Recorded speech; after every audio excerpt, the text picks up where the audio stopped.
जय हिंद प्यारे बच्चे। आशा करते हैं बेहतरीन होंगे, शानदार होंगे और ज़बरदस्त होंगे। मैं अंकित निर्वाण आप सभी का आपके अपने प्यारे से ही एक परिवार निर्वाण गुरुकुल में स्वागत करता हूँ। कुछ डाउट आ रहे होंगे कि सर आप दिखाई तो दे नहीं रहे, हमें नहीं पता चल पा रहा कि आप सिर्फ एक ब्लैक शैडो हमें दिखाई दे रही है। रीज़न तो पता चल गया होगा और बहुत अच्छे से वाकिफ भी होंगे कि रीज़न क्या है। तो इस रीज़न के बारे में थोड़ा सा ब्रॉडली हम इसको डिस्कस करते हैं। अभी देखिए, अभी मेरा चेहरा आपको दिख नहीं रहा होगा, लेकिन अभी कुछ टाइम बाद अब आपको मैं विजिबल हो जाऊंगा अच्छे से। तब इसका सीधा सा एग्जांपल आप समझ सकते हैं कि क्या मैंने करा होगा और क्यों करा होगा।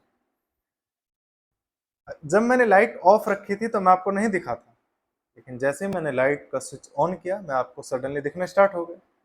वो सिंपल सा कॉन्सेप्ट है कि सर लाइट की वजह से, है ना। तो मैं यही चीज आपसे अगर पूछने लगूं कि लाइट क्या करती है, व्हाट इज लाइट, तो लाइट क्या करेगी। Sir light is the property by which we can see the objects, यानी कि वो चीज है जिसकी हेल्प से हम ऑब्जेक्ट्स को देख पाते हैं। तो अगर लाइट ना हो तो हम देख कहाँ पाते हैं बताओ। अभी आप मेरा चेहरा नहीं देख पा रहे होते, है ना। लाइट ऑफ थी तो मेरा चेहरा नहीं देख पा रहे थे आप, मुझे भी नहीं देख पा रहे थे, लेकिन बोर्ड में पीछे से लाइट थी तो इसीलिए आप बोर्ड को देख पा रहे थे कि उसमें क्या चीजें हैं क्या चीजें नहीं है। लेकिन मेरा एक्चुअल में फेस क्या है कैसे है ये चीज आप नहीं देख पा रहे थे।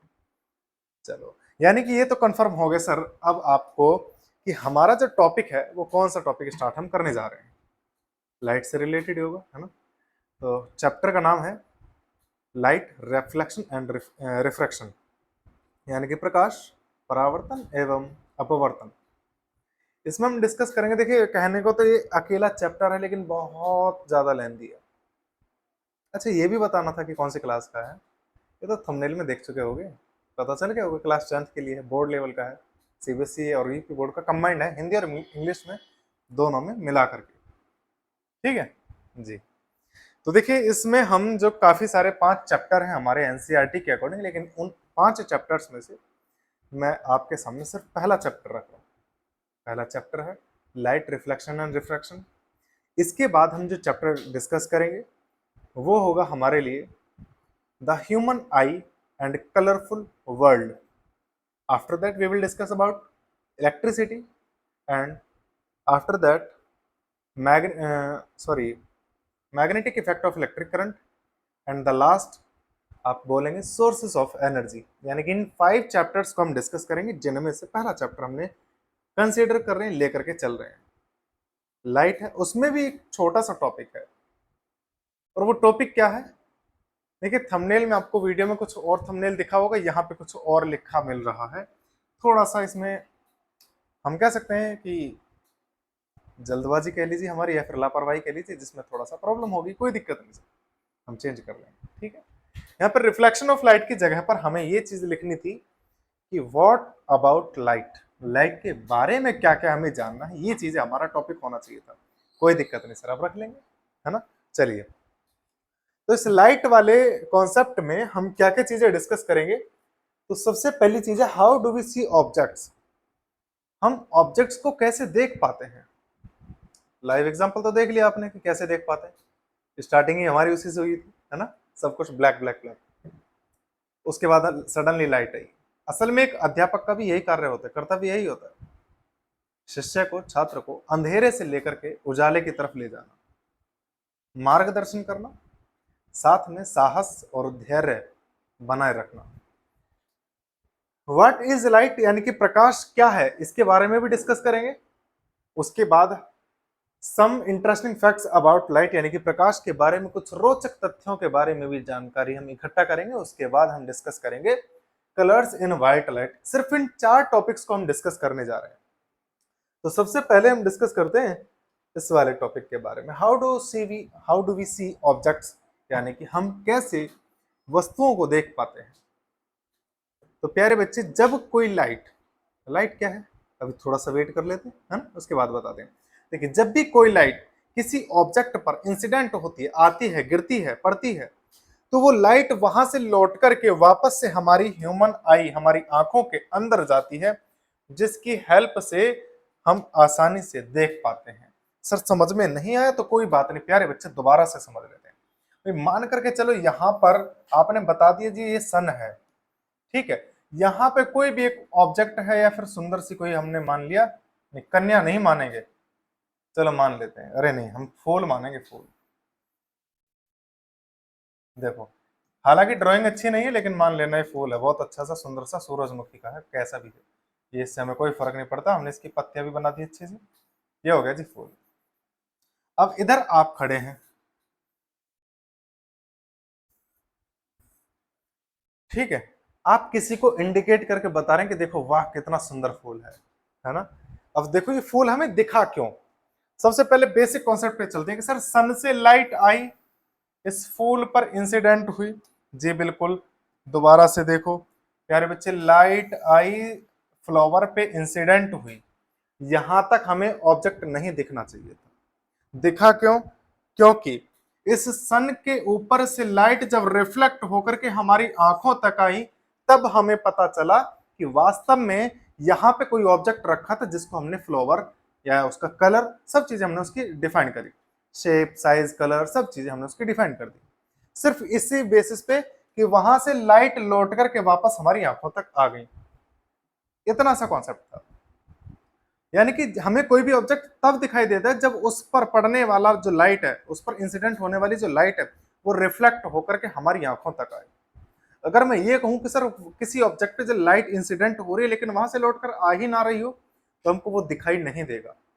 जैसे कि ब्लैक होल, ब्लैक होल की तरफ लाइट जाती तो है लेकिन उसके अंदर से लौट करके नहीं आ पाती, इसीलिए आपको कभी भी ब्लैक होल एग्जैक्ट कैसा होता है ये कभी नहीं देख सकते, आप उसके बाहर की रिंग ऑफ लाइट देख सकते हैं, लेकिन उसके सेंटर की तरफ आप देखें तो कोई कंफर्म नहीं बता सकते कि सर उसका साइज कैसा है, शेप कैसा है, कलर कैसा है, क्योंकि वहां से लाइट लौट करके आ ही नहीं सकती, है ना, ये कॉन्सेप्ट चलता है। चलो ये खत्म हो गया, बारी आती है इसके कलर्स की, सर हमें इसका कलर रंग बिरंगे क्यों दिखाई देते हैं।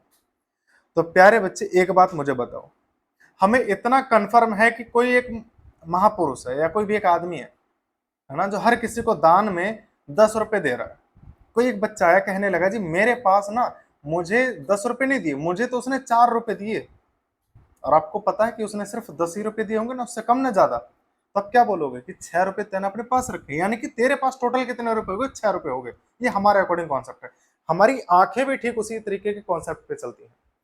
अगर ये फ्लावर इस सन से आने वाली 7 कलर्स को अपने पास रख लेता है, 7 कलर्स को अपने पास रख लेता है, उनमें से किसी भी एक को बाहर रिफ्लेक्ट नहीं करता, दैट मीन्स कि हमें इसका कोई कलर दिखाई नहीं देगा, हम कह सकते हैं सर ये ब्लैक कलर होगा। जहां से कोई भी कलर लौट करके नहीं आएगा वहां हम कहेंगे कि ये ब्लैक कलर है, और जहां पर सारे के सारे कलर्स लौट करके आ जाएंगे हमारी आंखों तक, कम बैक हो जाएंगे, तो हम उसको कहेंगे कि सर यहाँ पे व्हाइट कलर होगा, लाइक दैट, कि जैसे कि मुझे ये व्हाइट दिख रहा है, आपको भी शायद व्हाइट दिख रहा होगा, है ना, लेकिन व्हाइट दिखा क्यों, क्योंकि लाइट इस पर इंसिडेंट हुई और इसने क्या करा, सारी की सारी लाइट को आपकी आंखों तक रिफ्लेक्ट कर दिया, that's why you can see the white colour in the of the paper. ठीक है, सिंपल सा कॉन्सेप्ट है।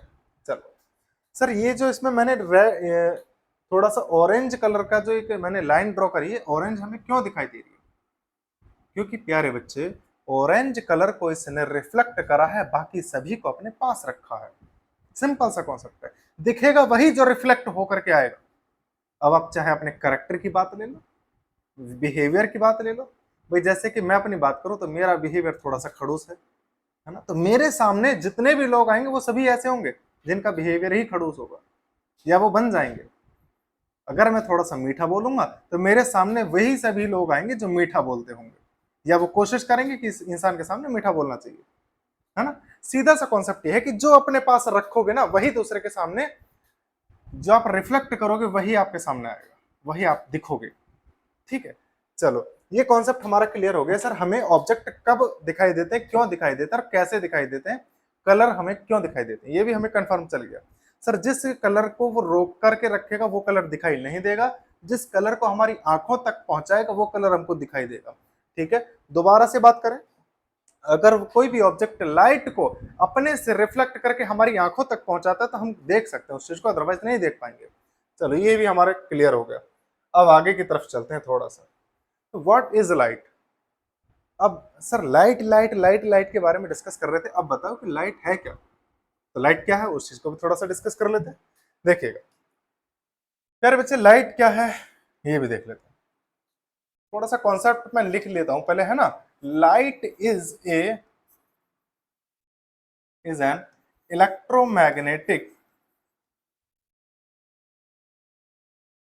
Electromagnetic radiation. रेडियन हो गया, फिजिक्स ज्यादा याद आ गई मुझे लग रहा है। Radiation which possesses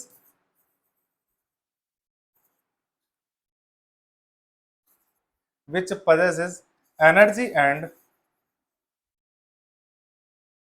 sensation of vision। अभी भी हिंदी मीडियम वाले जो यूपी बोर्ड का मेरा प्यारा बच्चा है वो थोड़ा सा सिर खुजा रहा होगा, सर ये पता नहीं क्या क्या लिख दिया फारसी में है। देखो, यानी कि प्रकाश एक वैद्युत चुंबकीय विकिरण है जिसमें ऊर्जा और किसी दृष्टि को देखने का संवेदना होती है, किसी भी दृष्टि के प्रति संवेदना होती है। संवेदना का मतलब है कि उसका फील होना, कोई भी ऑब्जेक्ट को दिखाने का फील इसके अंदर होता है। ये ऑब्जेक्ट्स को दिखाती है, हमने अभी देखा एनर्जी होती है। कैसे मान ले सर एनर्जी होती है? देखो अभी मेरे ऊपर करीब करीब 8 से 9 ट्यूबलाइट जल रही हैं जिसकी वजह से मेरी खूबसूरती में 4 चांद लग रहे हैं, ठीक है। तो देखो ये जो 7 से 8 ट्यूबलाइट जल रही हैं, लाइट दे रही प्रॉपर। अगर मैं करीब 1 से 1.5 घंटा इन्हीं के नीचे ऐसा ही खड़ा रहूं तो मैं पूरा पसीनों में तरबतर हो जाऊंगा। तो कहीं ना कहीं सीधी सी बात है कि सर मुझे हीट मिल रही है इनसे। अभी भी समझ में नहीं आया तो कोई बात नहीं बेटा, कल जब सूरज निकले ना तो दोपहर के टाइम में खड़े हो जाना बाहर धूप में और देखना कि पसीना निकलता है कि नहीं निकलता है, गर्मी लगती है कि ठंडक लगती है। फील अपने आप करने लगोगे सर लाइट में कहीं ना कहीं एनर्जी तो है जो कि हमें हीट प्रोवाइड कराती है। और कहने को लाइट में बहुत कुछ होता है जो आपको बहुत सारी चीजें प्रोवाइड कराती है, दूसरे को जला भी सकती है, जिंदा भी कर सकती है, हर बहुत मतलब बहुत सारी चीजें हैं। दूसरी चीज इलेक्ट्रोमैग्नेटिक रेडिएशन का यहाँ पर मतलब क्या है, वैद्युत चुंबकीय विकिरण का मतलब क्या है? तो प्यारे बच्चे वैद्युत चुंबकीय विकिरण का यहाँ पर मतलब ये है कि इस टाइप का रेडिएशन होता है, रेडिएशन ही होता है, इस टाइप का एक रेडिएशन होता है जिसको प्रोपगेट करने के लिए यानी कि चलने के लिए किसी भी मीडियम की कोई नीड नहीं होती, कोई जरूरत नहीं होती। अब आप देख सकते हैं मीडियम का मतलब है कि सर ना कोई मतलब कोई गाड़ी चाहिए ही नहीं इसके लिए, ना हवा, न धूल, न मिट्टी, न पानी, न सोना, न चांदी, न कुछ भी नहीं चाहिए। जगह मिले ना मिले ये निकल के जाएगा। सन से लेकर अर्थ तक 1.5 इंटू 10⁻11 मीटर, यानी कि जिसको लगभग में लिखा जाता है 1.496 इंटू 10⁻11 मीटर, इतनी डिस्टेंस में इसको बहुत ज्यादा डिस्टेंस तो विदाउट एयर, विदाउट यानी कि उसमें कोई भी मीडियम नहीं है, स्पेस कह सकते हैं, वैक्यूम कह सकते हैं, वहां भी प्रोपगेट करती है, वहां भी लाइट जाती है, वहां के थ्रू आती है लाइट हमारे पास 8 मिनट 20 सेकंड में। लेकिन वहां पे कोई मीडियम तो नहीं है, यानी कि हम इतना तो कह सकते हैं sir electromagnetic radiation are those waves that which do not needs the medium to propagate। इनको आगे बढ़ने के लिए, संचरित होने के लिए किसी भी माध्यम की कोई आवश्यकता नहीं होती है, ठीक है। चलिए एक बात और, सर लाइट जो है ना, लाइट जो है वो ट्रांसवर्स वेव होती है। तो ट्रांसवर्स का मतलब हमें समझ में नहीं आया, कोई बात नहीं। देखो मैं आपको हिंदी में बताऊं तो मैं इसका सिर्फ नाम लिख देता हूं, बाकी तो तुम अपने आप रिलेट कर ही लोगे। इसको बोला जाता है अनुप्रस्थ, यानी कि प्रकाश जो है वो अनुप्रस्थ तरंग होती है। अनुप्रस्थ तरंग कैसी होती है सर? बड़ी सुषमा, सांप देखा, सांप नागिन डांस यूं करके जो चलता है। अब ये जो मेरे हाथ का जो मोशन है ना, ये है वेव मोशन जिसको हम बोलते हैं जनरली, है ना। लेकिन ये जो वेव है ना वो ट्रांसवर्स वेव होती है, यानी कि जो up and down up and down up and down ऐसे चलती है उसको बोला जाता है ट्रांसवर्स वेव। ठीक है। लॉन्गिट्यूडिनल वेव्स, अनुदैर्ध्य वेव्स के बारे में बाद में फिर कभी डिस्कस करेंगे, ठीक है ना। चलिए, इतना क्लियर हुआ कि नहीं? यानी कि light is a transverse wave which also called as electromagnetic radiation, और ये इनके पास एनर्जी होती है, सेंसेशन ऑफ विजन होता है, यानी कि इनकी वजह से हम देख पाते हैं किसी भी अदर ऑब्जेक्ट्स को। लेकिन ध्यान रखना, हम लाइट को नहीं देख पाते, हम लाइट की वजह से और ऑब्जेक्ट्स और चीजों को देख पाते हैं, लाइट को कभी नहीं देख पाते, ठीक है। हाँ हाँ, चलो, some interesting facts about light, इसके बारे में कुछ रोचक तथ्य। सर इंटरेस्टिंग क्या होगा लाइट के बारे में? इंटरेस्टिंग तो ये है कि जी इसकी स्पीड इतनी ज्यादा है कि अपने आप को भगवान मानती है। पता है कैसे? अगर इसकी स्पीड से कोई ज्यादा तेज चलने की कोशिश करेगा सॉरी, अगर इससे ज्यादा तेज स्पीड में कोई चलने की कोशिश करेगा तो ये पूरे यूनिवर्स का टाइम स्लो कर देता है। तो भगवान तो है, मानना तो पड़ेगा, है ना। चलिए, इसकी स्पीड देखिए क्या होती है, बहुत अच्छी सी चीज है, 299,792,458 मीटर पर सेकंड, जिसको अप्रोक्सीमेशन में 3 × 10⁸ मीटर पर सेकंड लिखा जाता है। यहां तक तो कोई दिक्कत है ही नहीं। चलो जी, एक और इंटरेस्टिंग सा है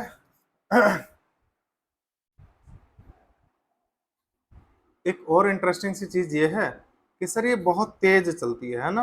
हाँ हाँ, इसका रीजन क्या है बताओगे? चलो मैं आपसे ये पूछता हूँ कि सर ये जो लाइट है ना वो हमेशा स्ट्रेट लाइन में चलती है, यानी कि light travels always in straight line, light travels always in, देखो राइटिंग बहुत अच्छी आएगी मेरी, है ना, इन स्ट्रेट लाइन, यह सदैव सरल रेखा में चलता है, सरल रेखा में चलता है, स्ट्रेट लाइन। सर बताएंगे कि क्यों चलता है, इसके एक छोटा सा जीता जागता एग्जांपल फील करते हैं। आप कल एक काम करना, साइकिल चलाना रोड पे बहुत तेजी से, बहुत तेजी, जितनी स्पीड से आप चला सकते हैं, और कोशिश करना कि सडनली आप उसके हैंडल मोड़ दें, और उसके बाद थोड़ा सा ना घुटने वगैरह में वो पहन के जाना, थोड़ा सा फाइबर वगैरह सा, ताकि आप सेफ रहें। और कोशिश करना, हालांकि सेफ तो रहने वाले हो नहीं, क्योंकि जब सडनली अगर हैंडल मोड़ोगे तो घिसते हुए जाओगे कई मीटर तक, तो बोलोगे सर ने अच्छा एक्सपेरिमेंट करने के लिए बोला, हाँ हमारे खुद के 4 दांत कम हो गए, है ना। तो सीधी सी कॉन्सेप्ट है कि आपने स्पीड अपने अकॉर्डिंग बहुत तेज करी, जिसकी वजह से आप मुड़ नहीं पाए। चलो इस बार ट्रेन की बात करते हैं। ट्रेन हमने बहुत तेज दौड़ाई, लगभग लगभग मानकर चलो 150 किलोमीटर प्रति घंटे की स्पीड से। अब उसको सडनली आप अगर टर्न देना चाहो तो टर्न हो जाएगी क्या? सर पलट जाएंगे सारे डिब्बे उसके, नहीं मुड़ सकते। हवाई जहाज की बात करते हैं। सर हवाई जहाज बहुत तेज उड़ रहा है, मानकर चलो 1000 किलोमीटर प्रति घंटे की स्पीड से वो उड़ रहा है। आप सोच रहे हो कि सडनली उसको हम टर्न दे दें, नहीं दे पाओगे क्या? नहीं दे पाओगे। वो खुद ही अपने आप को और दूर वाले रास्ते से लेकर के जाएगा। आप खुद कोशिश करके देख लो, नहीं मुड़ पाएगा। जब इनकी छोटी छोटी स्पीड है, यही अपने आप को मुड़ने नहीं देती, तो सीधा सा कॉन्सेप्ट भैया, इतनी ज्यादा हाई स्पीड इसको मुड़ने देगी क्या? आपको क्या लगता है मुड़ने देगी? नहीं मुड़ने देगी। तो क्या सर कभी मुड़ती नहीं? बिल्कुल बैंड होती है, बैंड होती है, लेकिन एक बहुत बड़े रीजन में जाकर के बैंड होगी, जिसमें कि हमारे अर्थ और सन के बीच के जो सफिशियंट गैप है, इस गैप में कहीं जाकर के वो हल्का सा बैंड होगी। फिर इसके हल्का सा बैंड होने पर ही 50 साल का डिफरेंस हो जाता है, आप समझ सकते हो। यानी कि 50 साल में कहीं जाकर के ये हल्का सा बैंड होती है। इसके बारे में फिर कभी हम डिस्कस करेंगे, बिल्कुल बहुत ब्रॉडली, फिर किसी क्लास में, ठीक है। हाँ, अब देखते हैं आगे थोड़ा सा और चीजों को लेकर के चलते हैं। सर मेन रीजन क्या है अब इसका? मैंने आपसे पूछा कि लाइट ऑलवेज स्ट्रेट लाइन में चलती है, तो इसका मेन रीजन क्या है? इसकी हाई स्पीड या फिर कुछ और है? मुद्दे की बात पे जाना। देखो, हाई स्पीड की वजह से लाइट स्ट्रेट लाइन में चलती है, ऐसा मानना बिल्कुल गलत है।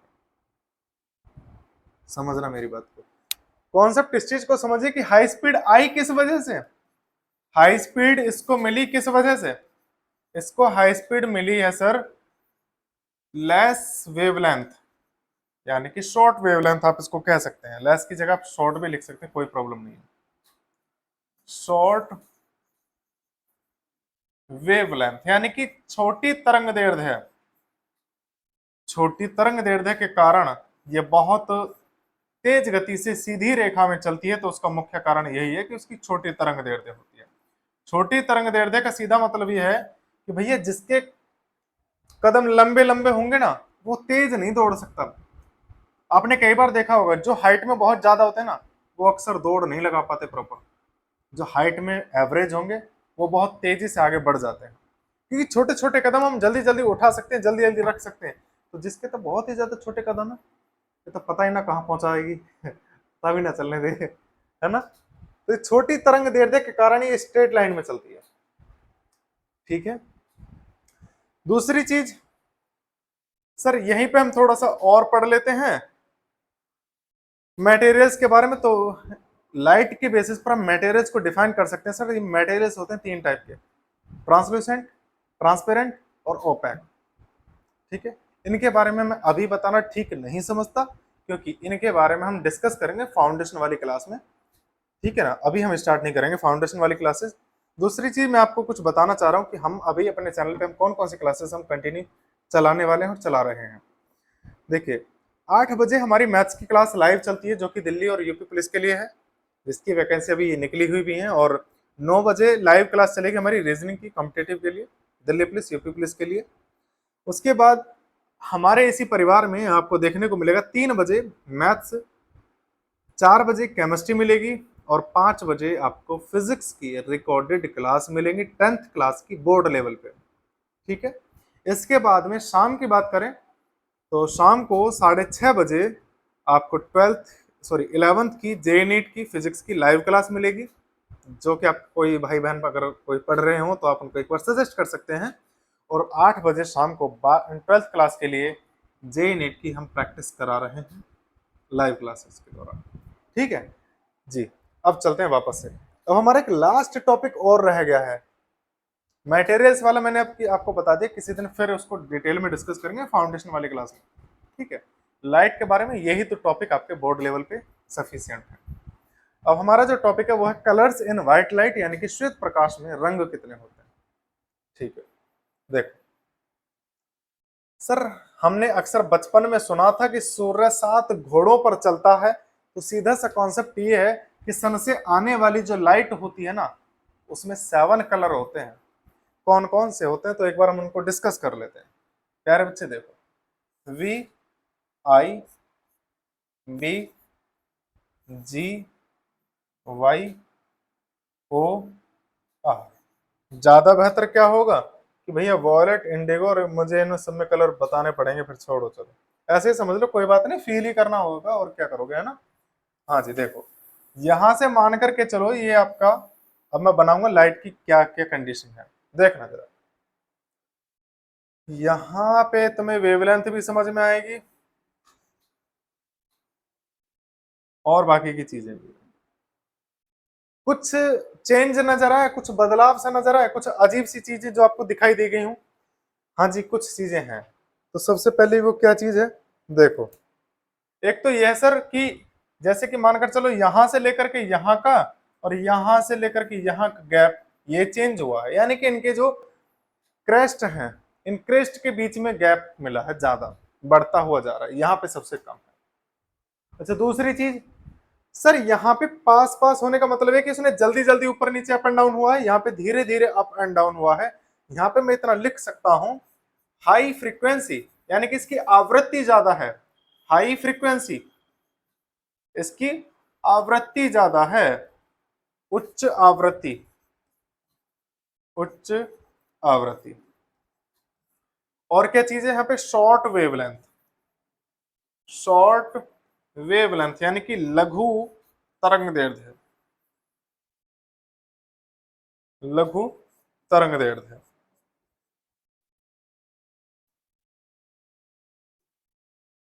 सर कुछ कुछ समझ में आया और कुछ नहीं आया, सिर के ऊपर चला गया, मैं दोबारा समझा देता, तो कोई दिक्कत नहीं, परेशान मत हो। देखो किसी भी एक हाईएस्ट पॉइंट से लेकर के नेक्स्ट हाईएस्ट पॉइंट तक की जो डिस्टेंस होती है उसको बोला जाता है वेवलेंथ, तरंग दैर्ध्य है।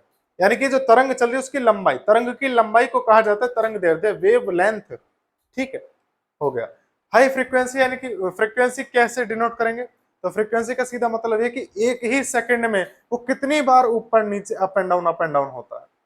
यहाँ पे धीरे धीरे होगा, यहाँ पे बहुत तेजी से होगा, और यहाँ पे जो फ्रीक्वेंसी होती है वो लगभग 10⁻14 हर्ट्ज के अप्रोक्स होती है। ठीक है, हाँ जी, यहाँ पे मैं लिखूंगा इसका just opposite, low frequency, red colour की लो फ्रीक्वेंसी होती है, यानी कि निम्न आवृत्ति हो जाएगी इसके लिए,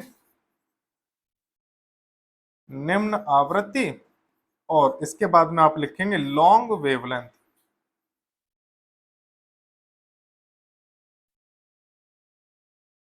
यानी कि आप लिखेंगे बड़ी तरंग दैर्ध्य।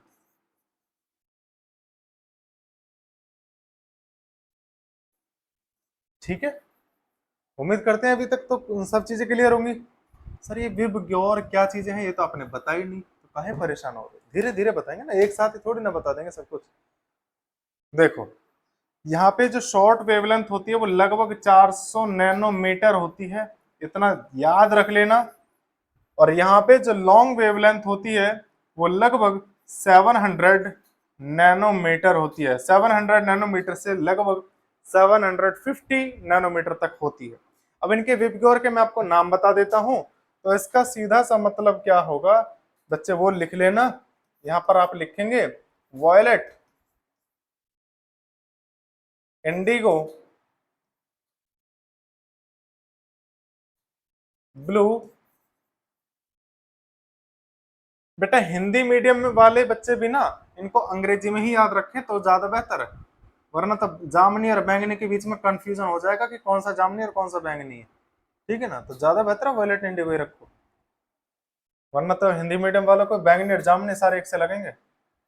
ग्रीन, और मैं ऐसा नहीं कि मैं भैया तुम्हारी कमी बता रहा हूं, मैं ऐसा नहीं बता रहा, मैं खुद कंफ्यूज होता हूं इसीलिए बता रहा हूँ।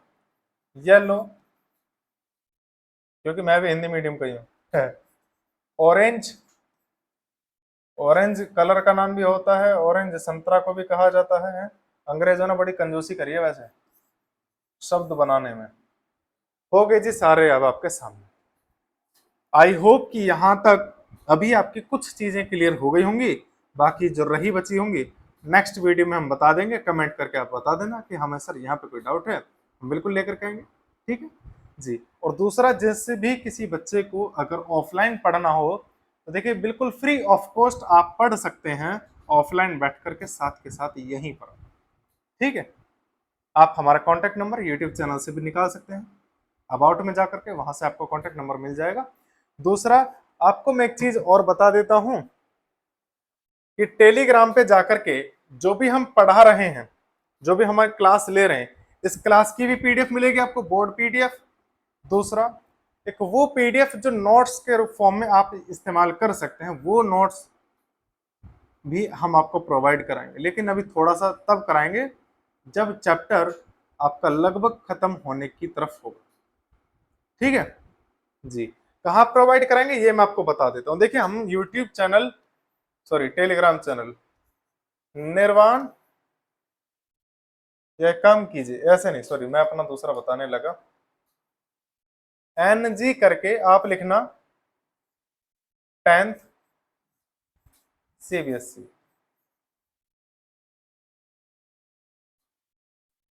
ऐसे करके लिखना बस।